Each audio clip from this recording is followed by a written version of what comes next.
অন্যায় পথে, অবৈধ পথে, হারাম পথে উপার্জন করে হারাম খাওয়া সগীরা গুনাহ না কবিরা গুনাহ? জোরে বলেন।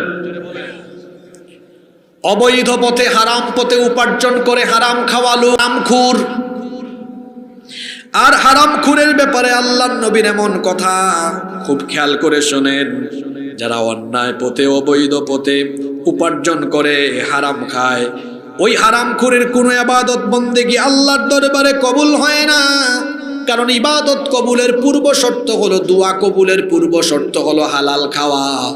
যে ব্যক্তি হারাম খাবে, এই হারামখোরের নামাজ, রোজা, হজ, যাকাত সকল আমলকে বরবাদ করে দিবেন কে? আসতে বলবেন না, জোরে বলেন কে?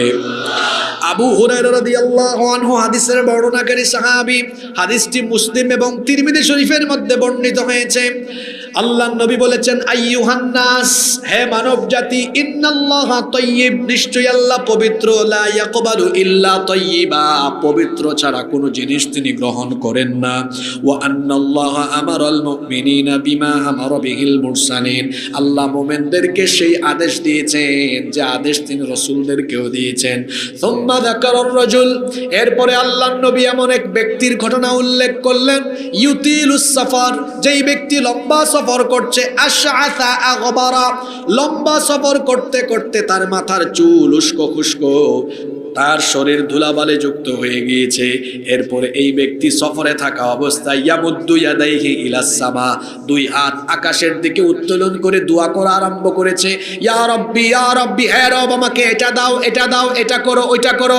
আল্লাহর নবী বলছেন, ওয়া মাতআমুহু হারাম ওয়া মালবাসুহু হারাম ওয়া মাশরাবুহু হারাম।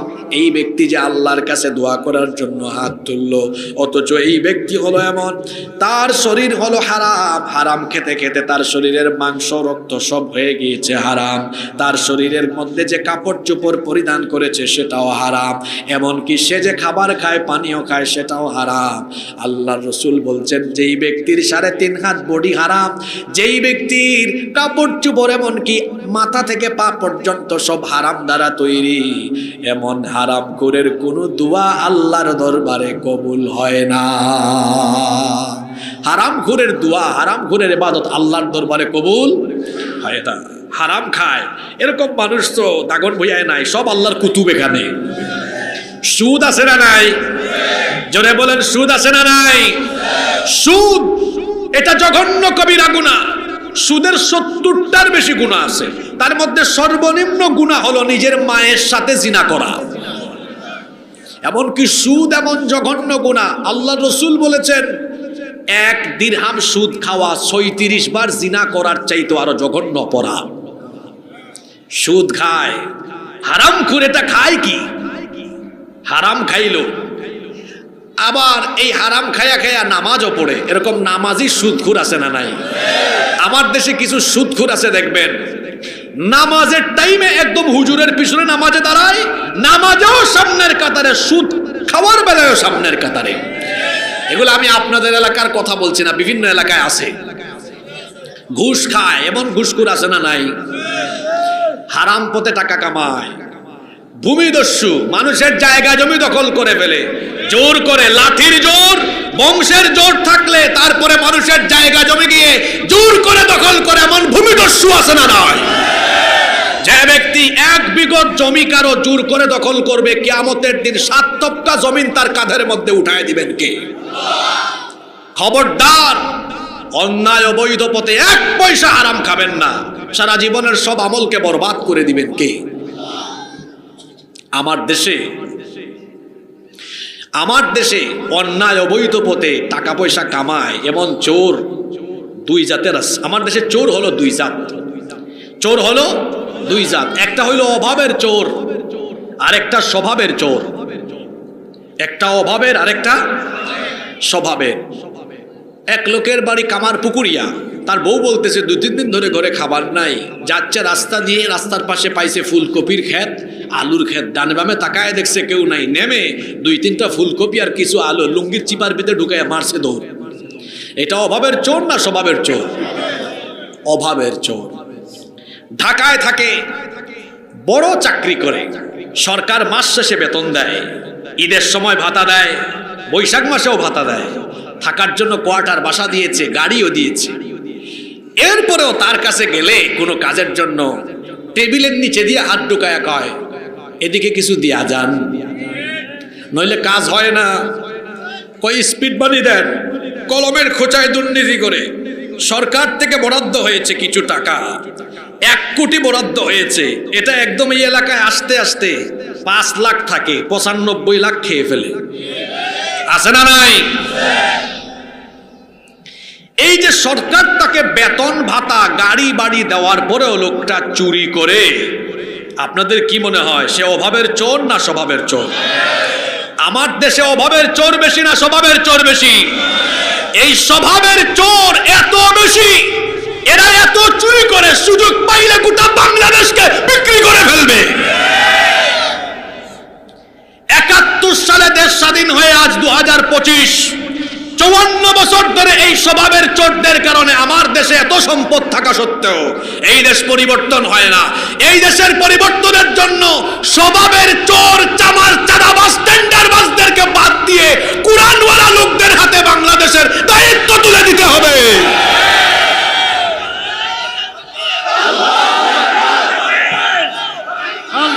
সম্মানিত ভাইয়েরা, হারামখোরদের চেহারা দেখলেই চেনা যায়। দেখবেন হারামখোর এসি বাড়িতে, এসি গাড়িতে থাকে, তারপরও জনসম্মুখে আসলে তার চেহারাটা দেখলে চোরের মতো লাগে। দেখবেন খুব কষ্টে চলে, অল্প স্বল্প খায়, চেহারাটা দেখবেন নুরানি, দেখলেই ভালো লাগে, লাগবেই তো, কারণ এই শরীরে তো কোনো হারাম ঢুকে নাই। দেখবেন প্রত্যেকটা হারামখোরের চেহারা সুরতের মধ্যে হারামের একটা ছাপ আছে। ওরা দেখতে চোর ডাকাতের মতো লাগে, ওর চেহারায় মায়া নাই। আপনি ইমাম সাহেবকে দেখবেন অল্প বেতন পান, দেখবেন আল্লাহর বান্দার চেহারার মধ্যে কত মায়া, কালো কিন্তু চেহারায় আলো আছে। আর এক একটা হারামখোরকে দেখবেন চেহারার মধ্যে কোনো মায়া নাই। আর মনে রাখবেন, যারা হারাম খায়, হারামে নাই কোনো আরাম। হারামখোর আরাম পাবে না। রিক্সা চালক আছে না, রিক্সা চালক সারাদিন রিক্সা চালায়, সারাদিন রিক্সা চালায় আমার ভাই, পেডেল মেরে মেরে কত কষ্ট করে মাথার ঘাম পায়ে ফেলে উপার্জন করে। তার সামনে যখন এক বোল, 1 গামলা ভাত দিবেন, আলু ভর্তা দিবেন, ডাল দিবেন, 10 মিনিটে খায়া শেষ করে ফেলে। এত রুচি। কথা খেয়াল করে শুনেন, জিব্বায় স্বাদ আছে, স্বাদ থাকবে না কেন? লোকটা তো হারাম খায় না, আল্লাহ জিব্বার স্বাদ কেড়ে নেন নাই। হারামখোরের কোটি কোটি টাকা আছে, খাইতে বসে হুজুরের সাথে কই, হুজুর খাইতে পারি না, এই ইনসুলিন টান, খাবার আগে 13টা ট্যাবলেট আন। এতই তো দামি দামি খাবার, খাইতে বসছে, কই খাইতে পারি না, সরা। এই খাবারগুলো রিক্সাওয়ালাকে দিয়ে দেখেন, একদম 5 মিনিটে পুরো টেবিল শেষ করে ফেলবে।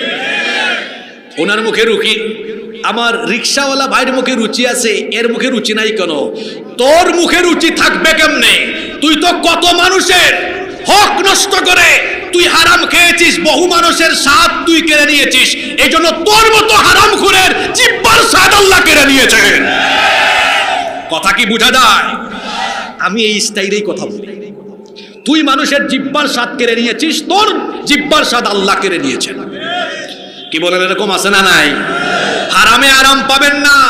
হারাম পয়সা উপার্জন করলে জীবনে আরাম পাবেন না। নিজের চোখের সামনে আপনারা দেখেছেন, যারা জনগণের সম্পদ চুরি করে হারাম সম্পদের পাহাড় গড়েছে, উপভোগ করতে পারে নাই, সব ফেলে রেখে জুলাই আগস্টে চোরের মতো দেশ ছেড়ে পালিয়ে গিয়েছে।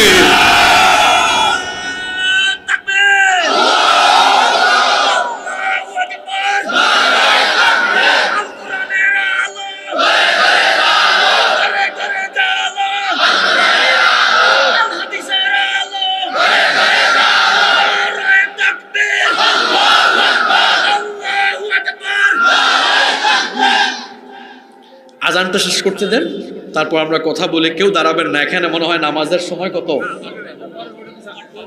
আচ্ছা, আপনারা একটু 2 মিনিট সময় দিবেন তো আমাকে, আজানটা শেষ।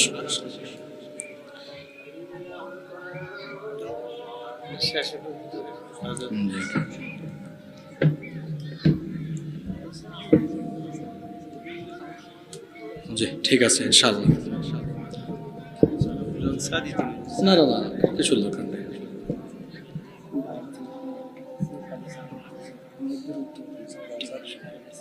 আচ্ছা, আমি দেখতেছি। ঠিক আছে, ঠিক আছে।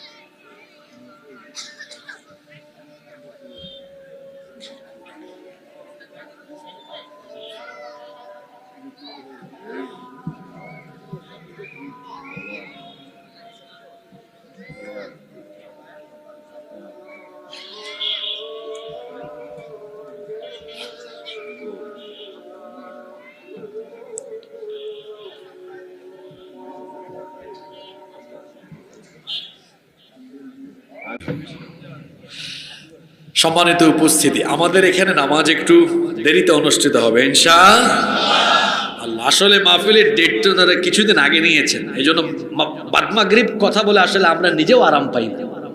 একটু সময় পাইলে কথাবার্তা গুছায়া বলা যায় ইনশাআল্লাহ। সম্মানিত উপস্থিতি, তো বলছিলাম হারাম হারাম যারা খায়, হারাম ঘুরের কোনো ইবাদত আল্লাহর দরবারে কবুল। একবারে হারাম ঘুর হজের টাইমে গিয়েছে, হজে জিদ্দা বিমানবন্দরে নেমে তালবিয়া শুরু করেছে, লব্বাইক আল্লাহুম্মা লব্বাইক লব্বাইক লা শারীকা লাক লব্বাইক ইন্নাল হামদা ওয়ান নি'মাতা লাক ওয়াল মুলক লা শারীকা লাক লব্বাইক আল্লাহুম্মা লব্বাইক। বলে কি চিন্তা করছেন? লব্বাইক আল্লাহুম্মা লব্বাইক, আল্লাহ আমি হাজির, আল্লাহ আমি উপস্থিত। আল্লাহ বলেন কি রে বাটপার, তুই যে আসলি, তোর গায়ে যে ইহরামের কাপড় ওটা তো হারাম টাকায় কেনা, তোর ভিসা টিকেট হারাম টাকায় করা, তারপরে তুই এখানে 30-40 দিন থাকবি মক্কা মদিনায়, হোটেল বুক করলে ওইটাও হারাম টাকায়। এমনকি যে শরীরটা নিয়ে আসলি, ওই শরীরের গোশত মাংস হাড্ডি রক্ত সব হারাম, যার শরীরের পুরাটাই হারাম, হারাম খায়া খায়া হারাম বডি বানিয়েছে। তোর মতো হারাম খুরের উপস্থিতি আমি আল্লাহ গ্রহণ করলাম না। কি বোঝা গেল? হারাম খেলে তার কোনো ইবাদত বন্দেগী আল্লাহর দরবারে কবুল। কারণ হারাম খাওয়া সগীরা গুনাহ না কবিরা গুনাহ? সমান। তাহলে খাইয়েন না, যেটা পাইলেন সেটা খাইলেন, যা পান তা খান, এরকম নীতি ছাড়তে হবে। মুমিন তো খাওয়ার আগে চিন্তা করবে এটা আমার জন্য হালাল না হারাম। যা পাইলেন তা খাইয়েন না। আর হারাম খোরদের একটা স্বভাব আছে, আল্লাহর নবী হাদিসে বলেছেন, হারাম খোরদের স্বভাব হলো এদের পেট কখনো ভরে না। আল্লাহর নবী খুব সুন্দর উপমা দিয়েছেন যে এরা খাবার খায় লা ইয়াশবা, কিন্তু পরিতৃপ্ত হয় না। ওই যে এদের অবস্থা হলো এমন, হারাম খাইতে খাইতে প্রাচুর্যের প্রতিযোগিতায় থাকতে থাকতে আল্লাহকুমুত তাকাসুর হাত্তা যুরতুমুল মাকাবির, এরা কবর পর্যন্ত চলে যায়, তার পেট ভরে না। হারাম খায়, কোনো মতে একটা বাড়ি করেছে এই এলাকায়, তারপরেও তার চাহিদা শেষ না। কই যদি দাগন ভইয়া উপজেলা প্রপারে করতে পারি, করছে। হারাম আরো খায়, খায়া ফেনী শহরে বানায়, তারপরে চট্টগ্রামে আরেকটা বানায়, তারপরে ঢাকায় আরেকটা বানায়, পেট ভরে না। কয় এখন যদি কানাডার বেগম পাড়ায় করতে পারি, কারণ আমি যে হারে হারাম খাই সন্দেহ আছে কোন সময় পাবলিক আমার দেশ থেকে বের করে দেয়। বানায় বিদেশে, দেশের বাইরে করার পরও এই হারামখোর ক্ষান্ত হয় না, আরো হারাম খায়। রাসূল বলেছেন সে ক্ষান্ত হবে না, তারে কেউ থামাতে পারবে না, একদিন তার পেট ভরবে। ওয়ালাইয়ামলা ফাহু ইল্লা তুরাব, কবরের 3.5 হাত মাটি ছাড়া এই হারামখোরের পেট দুনিয়ার সম্পদ দিয়ে ভরানো যাবে না। এরকম হারামখোর আমাদের সমাজে আছে না নাই? হারাম খাইয়েন না ভাই, গোটাটা শরীর হারাম হয়ে যাবে। আপনার এমন এমন রোগ হবে, হারাম পন্থায় উপার্জিত সব পয়সা মাউন্ট এলিজাবেথে খরচ করে আসা লাগবে। আপনি শান্তি পাবেন না, মুখের স্বাদ আল্লাহ কেড়ে নেবেন, অশান্তি দিয়ে আল্লাহ জীবন ভরে দিবেন। সুতরাং হারাম থেকে বেঁচে থাকতে হবে। হারাম থেকে বেঁচে থাকতে হবে এই কারণে, কারণ ইবাদত কবুলের সবচাইতে বড় শর্ত হলো হালাল খাওয়া। তাহলে হারাম খাওয়া এটা সগীরা গুনাহ না কবিরা গুনাহ? কয়টা বললাম? 1 নাম্বার আল্লাহর সাথে শিরক করা, 2 নাম্বার ইচ্ছে করে ফরজ নামাজ ছেড়ে দেওয়া, 3 নাম্বার হারাম খাওয়া, 4 নাম্বার বড় গুরুত্বপূর্ণ পয়েন্ট শুরু হচ্ছে। 4 নাম্বার অন্যায়ভাবে মানুষের হক নষ্ট করা, এটা সগীরা গুনাহ না কবিরা গুনাহ? আপনি বাবা মা, অনেক পিতামাতাও জালিম, সন্তানের হক নষ্ট করে। দেখবেন 2-3টা ছেলে আছে, একটা বেশি ইনকাম করে তারে বেশি দেখতে পারে, যে পারে না তারে কম দেখতে পারে, আছে না নাই? এটা জুলুম, আপনি ইনসাফ করেন নাই। বাবা মা হিসাবে সন্তানের উপর বৈষম্য করা আপনার উচিত নয়। ছেলেকে বেশি দেখতে পারে, মেয়েকে দেখতে পারে কম, আবার সম্পদ থাকলে ছেলেকে দেয় মেয়েকে দেয় না, বঞ্চিত করে। এরা জালেম হয়ে কিয়ামতের দিন আল্লাহর সামনে দাঁড়াবে। আবার স্বামী স্ত্রীর উপর জুলুম করে, স্ত্রীর হক নষ্ট করে, স্ত্রী স্বামীর হক নষ্ট করে, বড় ভাই বল খাটায়া ছোট ভাই বোনদের জায়গা জমি মেরে খেয়ে ফেলে, এমন মানুষ আছে না নাই? প্রতিবেশীর হক নষ্ট করে, জনগণের খেদমতের দায়িত্ব পেয়ে জনগণের হক নষ্ট করে। আপনি আপনার জীবনের যে কোনো স্তরে, যে কোনো পর্যায়ে যদি মানুষের হক নষ্ট করেন, খবর আছে। কারণ হক হলো 2 প্রকার, হাক্কুল্লাহ আল্লাহর হক, হাক্কুল ইবাদ বান্দার হক। আল্লাহর হক হলো নামাজ, রোজা, হজ, যাকাত বা আল্লাহর সাথে যা সংশ্লিষ্ট, সেটা কার হক? আপনি যদি আল্লাহর হক নষ্ট করেন, আল্লাহর কাছে তওবা করে মাফ চান, আল্লাহ তো চাইলে আপনাকে মাফ করে দিতে পারে, এটা আল্লাহর ইচ্ছা। কিন্তু বান্দার হক নষ্ট করে আপনি যদি আল্লাহর কাছে ক্ষমা চান, আল্লাহর ক্ষমা করার ইখতিয়ার নাই। আল্লাহ আপনাকে ক্ষমা করবেন না ততক্ষণ, যে ব্যক্তির হক নষ্ট করেছেন তাকে তার হক ফিরিয়ে দিবেন না যতক্ষণ, অথবা তার কাছ থেকে মাফ চাইবেন না যতক্ষণ, আল্লাহ আপনাকে মাফ করবেন না। মানুষের উপর মিথ্যা মামলা দিয়ে আলেম ওলামা জেলখানায় ভরে কাবা শরীফে গিয়ে ওখানে আবার হজ ওমরা আদায় করে, আবার এমন একটা ভাবভঙ্গি মানে মনে হয় আহারে একদম রাবেয়া বছরের মতো। কাবা শরীফের ইমামের কাছে গিয়ে কিংবা কাবা ঘরের চৌকাটে দরজায় লটকায়াও তওবা করলে মানুষের উপর জুলুমকারী, মানুষের হক নষ্টকারী ব্যক্তির তওবা আল্লাহ কবুল করবেন না। হক নষ্ট করে মানুষের উপর জুলুম করে আবার বলে আমি কি কোনো অপরাধ করেছি? মাঝে মাঝে চিন্তা করে আমি একটু উস্কায় দেই, দেশে ভেজাল লাগাই দিই, কিন্তু তার কপাল এত খারাপ, সে উস্কাতে যাইয়া দেখা যায় মানুষের বা দেশের কপাল পড়ে না, তার নিজের কপাল পড়ে। সে এখনো বুঝতে পারে নাই তার প্রতি মানুষের ঘৃণা, মানুষের ক্ষোভ কতটা বেশি।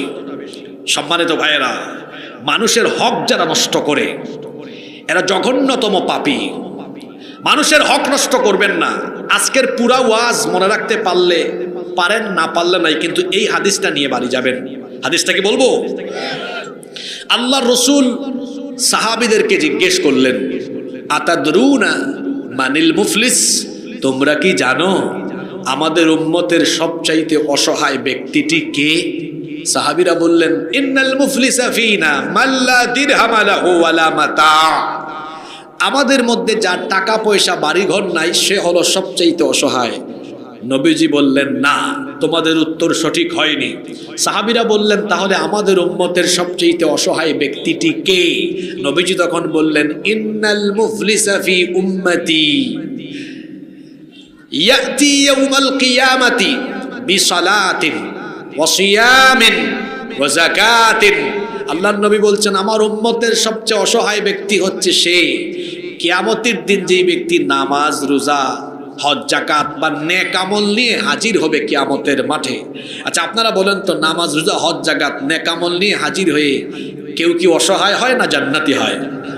কিন্তু রাসূল বলছেন, কিছু লোক নেক আমল নিয়ে উঠেও জাহান্নামী হবে, অসহায় হয়ে যাবে, আমল শূন্য হবে। সাহাবীরা বললেন, ইয়া রাসূলুল্লাহ, আমরা বলি সাল্লাল্লাহু আলাইহি ওয়াসাল্লাম, এটা কিভাবে সম্ভব? নবীজি বললেন, এটা হলো এই রকম, কিয়ামতের দিন কোনো এক ব্যক্তি তার হাতে আমলনামা সে যখন দেখবে, আমলনামায় দেখা যাবে নেক আমল আর নেক আমল। এই যে আজকে আপনারা মাহফিলে আসতেন, এটা নেক আমল না? সওয়াব লেখা আছে, একটু পরে নামাজ আদায় করবেন, নেক আমল, সব নেক আমল লেখা। এক ব্যক্তি দেখবে তার পুরা আমলনামায় নেক আমল দিয়ে ভরা, সে মনে করবে আমি তো জান্নাতি, আমার জান্নাত আর কে ঠেকায়? সে খুশি হয়ে যাবে। আল্লাহ বলবেন, দাঁড়া, তোর হিসাব আছে আজকে, তোর বিচার আছে। কারণ তুই দুনিয়াতে তোর বংশ গৌরব, তোর ক্ষমতা, তোর পাওয়ারের কারণে তোর উপর কেউ বিচার করতে পারে নাই, বরং তুই বিচারের নামে মানুষের উপরও বিচার করেছিস। কিন্তু আজকে বিচার করবেন কে? আল্লাহ বলবেন, দাঁড়া, তোর সাথে বহু মানুষের হিসাব নিকাশ বাকি আছে। আল্লাহ তাআলা এবার বলবেন, এই ব্যক্তি যত মানুষের হক নষ্ট করেছে তাদেরকে ডেকে আনো। সে তার আব্বা আম্মার খেদমত করে নাই, মা বাবার হক নষ্ট করেছে, তার মা বাপকে আনা হবে। শুনতেছেন আপনারা? স্ত্রীর হক নষ্ট করেছে, ভাই বোনের হক নষ্ট করেছে, প্রতিবেশীর হক নষ্ট করেছে, পাশের বাড়ির আরেকজনের নামে মিথ্যা মামলা দিয়েছে, মিথ্যা জেল খাটাইছে, মিথ্যা ফাঁসি দিয়েছে, যত মানুষের হক নষ্ট করেছে সবাইকে লাইনে দাঁড় করানো হবে। আল্লাহ বলবেন, শোনো, দুনিয়ায় তোমরা বিচার পাও নাই, বিচার পাবা কেমনে বলো? সে যা বলেছে তাই হয়েছে, কিন্তু আজ আমি বিচার করব। বলো, এই যে লোকটা তোমাদের হক নষ্ট করলো, তোমাদের ক্ষতি করলো, তোমরা এখন ক্ষতিপূরণ হিসাবে কি চাও? আপনারা বলেন তো, কিয়ামতের দিন ক্ষতিপূরণ হিসাবে টাকা পয়সা দরকার হবে না নেকি দরকার হবে? এরা বলবে, আল্লাহ আজকে তো নেকি দরকার, ক্ষতিপূরণ হিসাবে নেকি দেন। আল্লাহ বলবেন, এই তুমি যে এদের হক নষ্ট করেছো, দেখি তোমার আমলনামা বের করো, এদেরকে নেকি দাও। এবার তার আমলনামা থেকে নেকি ট্রান্সফার করতে করতে করতে করতে তার আমলনামা এরকম সাদা খালি হয়ে যাবে, খালি ফাঁকা। পাওনাদারের লাইন এখনো, শুনতেছেন আপনারা? পাওনাদারের লাইন এখনো বাকি, আমলনামা নাই, খালি। আল্লাহ রসুল বলছেন, নামাজ, রোজা, হজ, যাকাত, দান, সদকা, এত এত নেক আমল করে মানুষের হক নষ্ট করার কারণে কিয়ামতের দিন নিজের আমল মানুষকে দিয়ে দিয়ে নিজে আমল শূন্য হয়ে জাহান্নামে যাবে যেই ব্যক্তি, এই উম্মতের সবচাইতে অসহায় হলো সেই ব্যক্তি। এইরকম মানুষ প্যান্ডেলের ভিতরেও থাকতে পারে, যারা মানুষের হক নষ্ট করার কারণে তার আমল মানুষকে দিবে আর সে কিয়ামতের দিন অসহায় হয়ে জাহান্নামে যাবে। সুতরাং আজকের এই 4 নাম্বার পয়েন্ট মনে রাখবেন, অন্যায়ভাবে মানুষের হক নষ্ট করবেন না। অন্যায়ভাবে মানুষের হক নষ্ট করার বিচার বড় কঠিন। হাক্কুল ইবাদ, বান্দার হক যারা নষ্ট করবে কিয়ামতের দিন এরা জাহান্নামী হবে। আল্লাহ আমাদেরকে হেফাজত করেন। 5 এবং সর্বশেষ পয়েন্ট, পিতা মাতার অবাধ্য হওয়া সগীরা গুনাহ না কবিরা গুনাহ?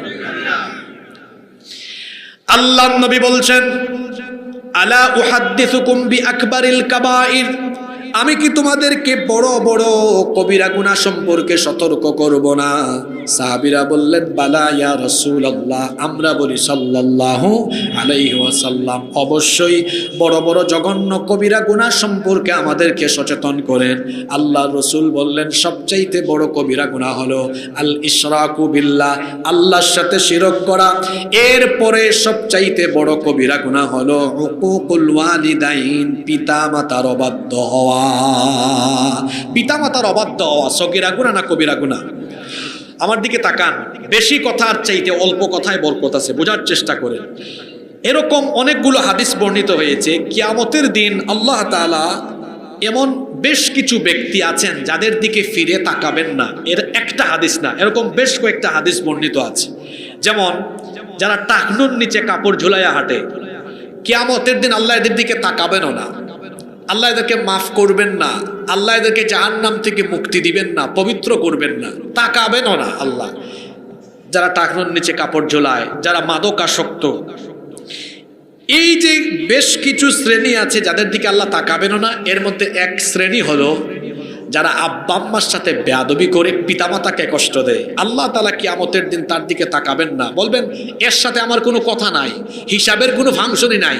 ফেরেশতাদেরকে আল্লাহ বলবেন, এরে বিনা হিসাবে বিনা বিচারে জাহান্নামে ফেলাও, তার সাথে আমার কোনো কথাই নাই, হিসাবই নাই, কথা বলার টাইমই নাই। কথা কি? আল্লাহ বলবেন তাকানোরও টাইম নাই, সে আমার এমন এক নাফরমান গোলাম। আচ্ছা চিন্তা করেন তো, আল্লাহ কতটা নারাজ হলে আল্লাহ তাকান না, না তাকাই আল্লাহ বলবেন এরে ফালায় দাও, তার দিকে তাকাবো না আমি।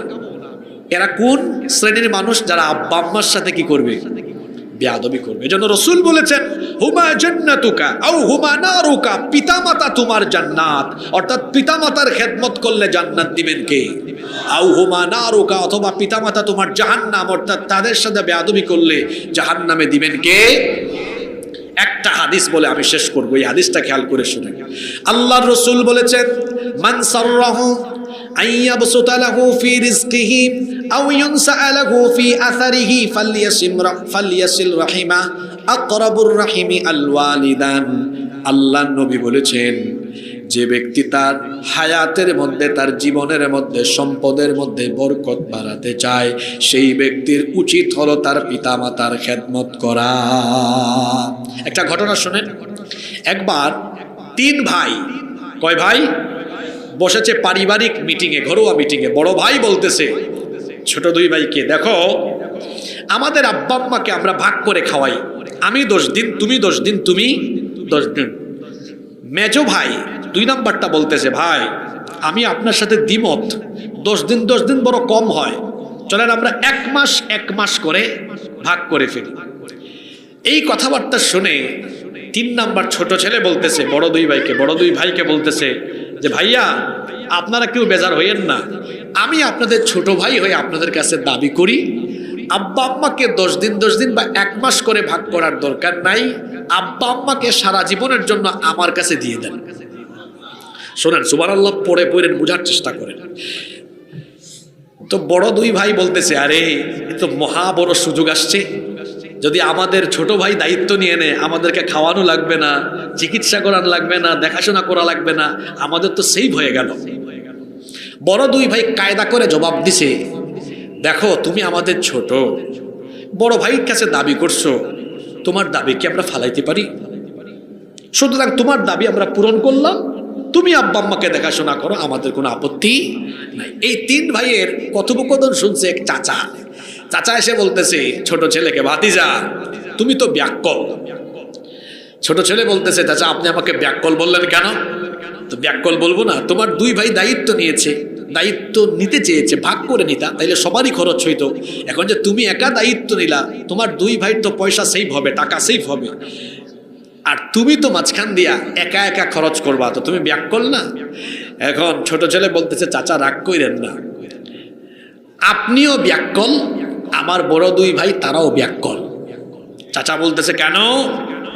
বলতেছে ছোট ছেলে, আমার আব্বা আম্মার খেদমত করলে আমার যদি টাকা পয়সা খরচও হয় অসুবিধা নাই, যদি আমার আব্বা আম্মা সন্তুষ্ট হয়ে যান, হাদিসে এসেছে মা বাবার সন্তুষ্টিতে আল্লাহ সন্তুষ্ট, তো আমার উপর যদি আল্লাহ সন্তুষ্ট থাকেন, চাচা আপনার কি মনে হয় আল্লাহ আমাকে গরিব রাখবেন? হ্যাঁ, আমার আব্বা আম্মা আমার উপর খুশি হলে আল্লাহ গোটা দুনিয়ার সম্পদ আমার সামনে না, আমার পায়ের তলায় ফেলাইয়া দিবেন। সুবহানাল্লাহ। যারা পৃথিবীতে সম্মান চান, রিজিক চান, টাকা চান, পয়সা চান, আব্বা আম্মার খেদমত করেন, আব্বা আম্মাকে ভাগাভাগি করবেন না। পিতামাতাকে যারা চিনতে পারে না, এদের মতো নাফরমানার নাই, এরা জীবনে উন্নতি কোন দিকে বুঝতে পারে না। আপনার জন্য সবচেয়ে বড় পীর আপনার আব্বা আম্মা, কারণ আব্বা আম্মা দোয়া করলে ওই দোয়া ডিরেক্ট আল্লাহ কবুল করেন। সুবহানাল্লাহ। সেই পিতামাতার খেদমত করেন, পিতামাতাকে খুশি করেন, কারণ পিতামাতাকে যারা অখুশি করে, পিতামাতাকে যারা নারাজ করে, বিনা হিসাবে তারা জাহান্নামে। হিসাবই নাই, কিসের হিসাব? আল্লাহ বলবেন তার দিকে তাকানোর সময়ও নাই, এরা জাহান্নামে ফেলায় দাও। এত গেল আখিরাতে, মরার পরে এটা বাকি। কিন্তু পিতামাতার সাথে বেয়াদবির শাস্তি দুনিয়ায় নগদ। দুনিয়ায় কি? আপনি ভিক্ষুকের মতো ভিক্ষা করে করে খাওয়া লাগবে, আপনার সম্পদে বরকত হবে না, আপনি পাগল হবেন, আপনার বউ বাচ্চা বিপদে চলে যাবে। আপনি আপনার পিতামাতার সাথে যে আচরণ করবেন, দেখা যাবে বৃদ্ধ বয়সে আপনার ছেলে মেয়েরা আপনাকে ঘাট ধরে বাড়ি থেকে বের করে দিয়ে এই দুনিয়াবি শাস্তির নগদে আল্লাহ আপনাকে দিবেন। এজন্য যদি আপনি দুনিয়ায় সুখ শান্তি চান, আখিরাতে জান্নাত চান, আব্বা আম্মার খেদমত করেন, কারণ পিতামাতার পায়ের তলায় জান্নাত রেখে দিয়েছেন কে?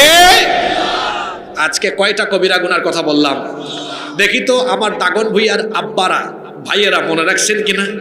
1 নাম্বার বলেছি সবচেয়ে বড় কবিরা গুনাহ আল্লাহর সাথে, তারপরে 2 নাম্বার আজকে বললাম ইচ্ছে করে। আপনারা কি নামাজ ছাড়বেন নাকি? 3 নাম্বার অন্যায় পথে, হারাম পথে উপার্জন করে হারাম খাওয়া। আমরা একটু শর্ট করে করে বলি। 1 শিরক, বলেন 1। 2 নামাজ ছাড়া। 3 হারাম খাওয়া। 4 মানুষের হক নষ্ট করা। 5 মা বাবাকে কষ্ট দেওয়া। যে 5টা পয়েন্টে কথা বললাম, বলেন তো এই 5টা পয়েন্ট সমাজের জন্য জরুরি না জরুরি না? এগুলার সাথে অনেকের কমেন্ট পড়ছে আজকের ওয়াজ। রাগ করবেন নাকি? আবার কমিটিকে বলিয়েন না, শুনছি এটাই এই এলাকার প্রথম মাহফিল, আল্লাহ যেন কিয়ামত পর্যন্ত এই পরিবেশ জারি রাখেন। আবার বললেন না সকালবেলা কুত্থেকে হুজুর একটা আঁচো সব আমারে বলে দিয়ে চলে গেছে। আসলে আমি তো আপনাকে চিনি না, কোরআন হাদিসের কোনো কথা যদি আমার বিরুদ্ধে যায় আমি তওবা করে ফেলবো। মনে রাখবেন, আমরা গুনাহ করলেও হতাশ হওয়ার কারণ নাই। আমার আপনার গুনাহ যত বেশি, আমার আল্লাহর দয়া তার চেয়ে বহুগুণ বেশি। সুবহানাল্লাহ। তওবা করে ফেলেন, আল্লাহ মাফ করে দিবেন ইনশাআল্লাহ। তাহলে আবার শেষবারের মতো সবক নিয়ে নেই। আজকে কয়টা কবিরা গুনাহ নিয়ে কথা বললাম? 1, 2, 3 হারাম খাওয়া, 4 অন্যের হক নষ্ট করা, 5 ইনশাআল্লাহ আপনাদের কথা আমার মনে থাকবে। অ্যাক্টিভ শ্রোতা মুখস্থ করে ফেলছে পয়েন্ট। আল্লাহ আবার এগুলো সবাইকে আমলের তৌফিক দান করেন।